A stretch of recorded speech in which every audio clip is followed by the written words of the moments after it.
Subscribe to our YouTube channel and click on the bell icon for latest updates. Hi everyone, my name is Pragna Yanduri.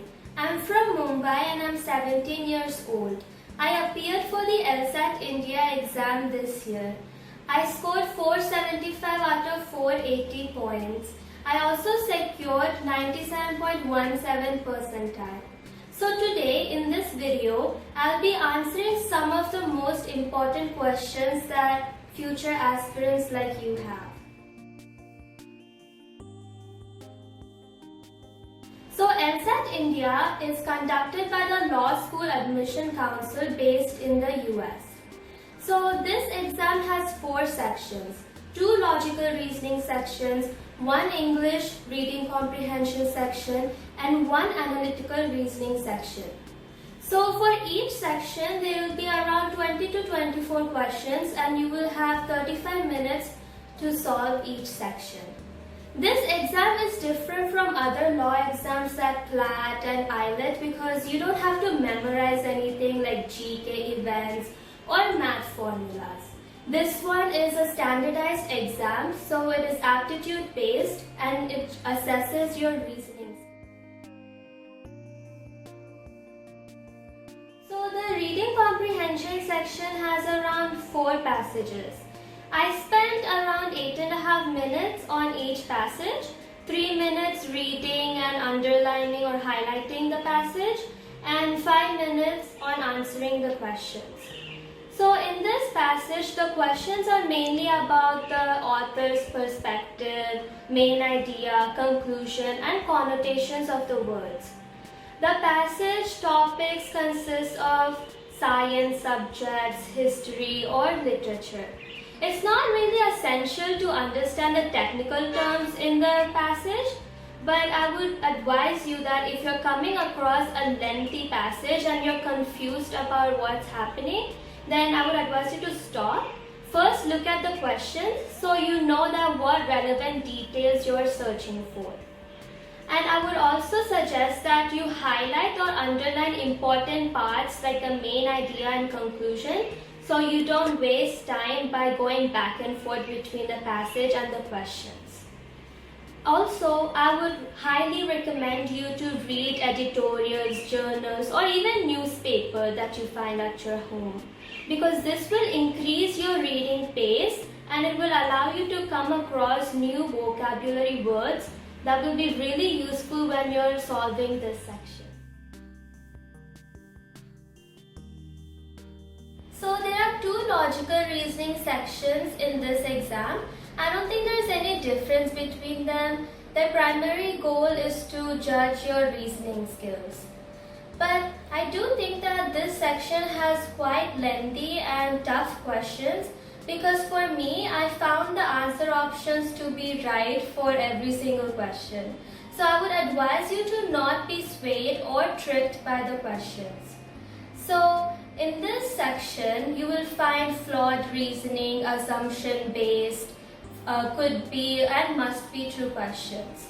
For instance, for the assumption-based questions, I would advise you to go through every single option thoroughly.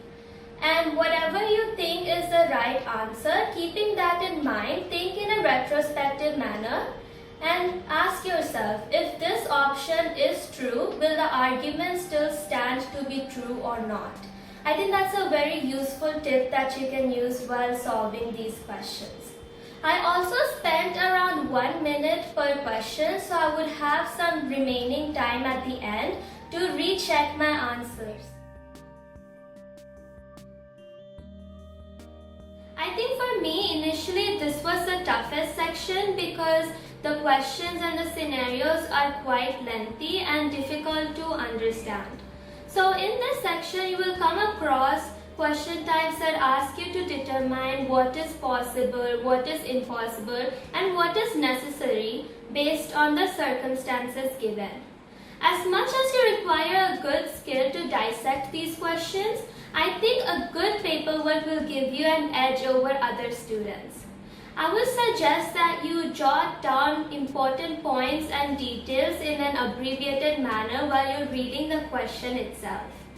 Since these scenarios have jumbled details and various variables, I would suggest that abbreviation and writing them in a neat and concise manner will help you solve them quicker.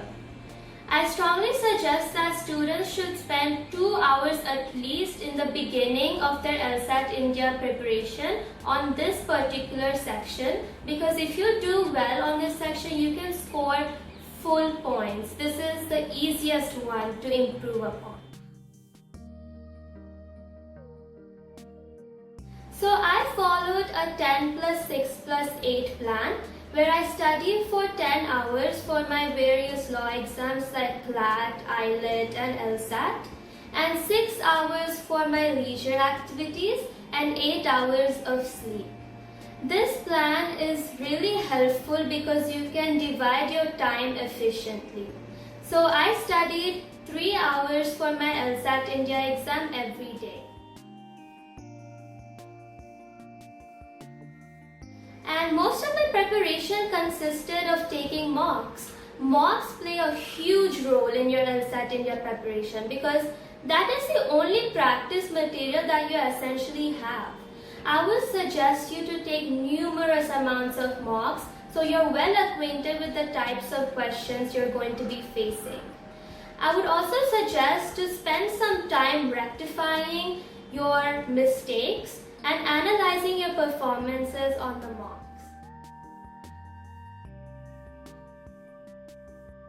So I started my LSAT India preparation in May of 2020. I think 2 months of preparation time is very adequate and anyone can ace the exam. So I'm aware that there's a scarcity of LSAT India prep material and you can't find much mock tests online. So what I did was, I did my first 5 mock exams through the LSAT India website. You can find those mock exams on discover.lawin.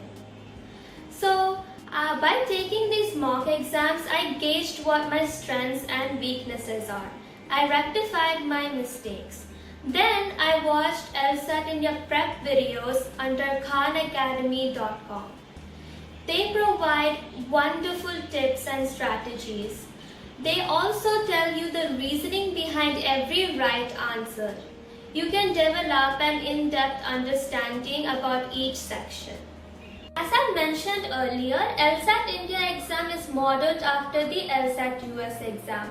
Both exams are quite similar, but the US one is slightly tougher. So I thought that doing LSAT US mocks would be the perfect practice strategy for LSAT India exam.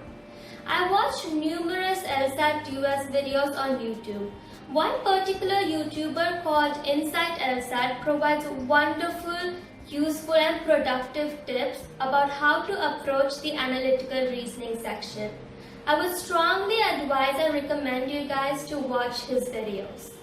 Also, you can take LSAT US mock exams on Kaplan LSAT US mock website.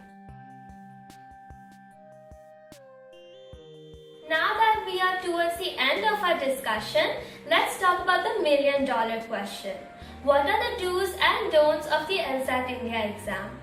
So, as cliche as it sounds, consistency is the key.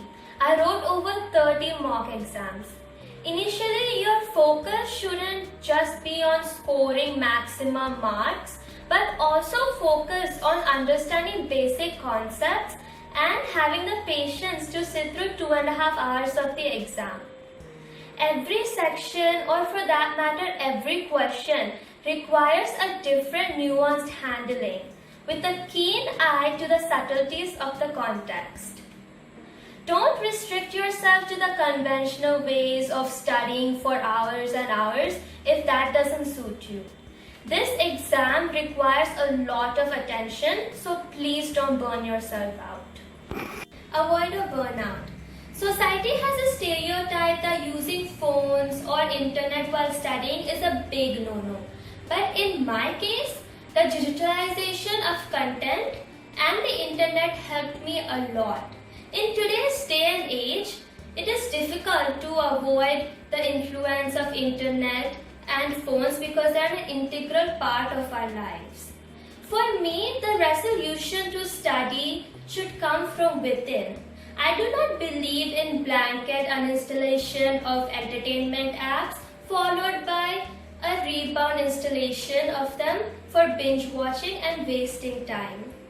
I think you should assign some time in your schedule for leisure activities. I aim to be at a place where while I'm studying, if a movie YouTube video pops up, I'm not distracted by it and I don't switch over to it. I think that should be the long-term goal of every student. In a nutshell, timed preparedness, intermittent enjoyment, and moderate usage of internet helped me achieve my feat. I hope this video struck a chord with you and helps you elevate your performance. Thank you so much for watching. All the best. Subscribe to our YouTube channel, follow us on Facebook, Twitter, Instagram, and visit Careers 360 website for more details.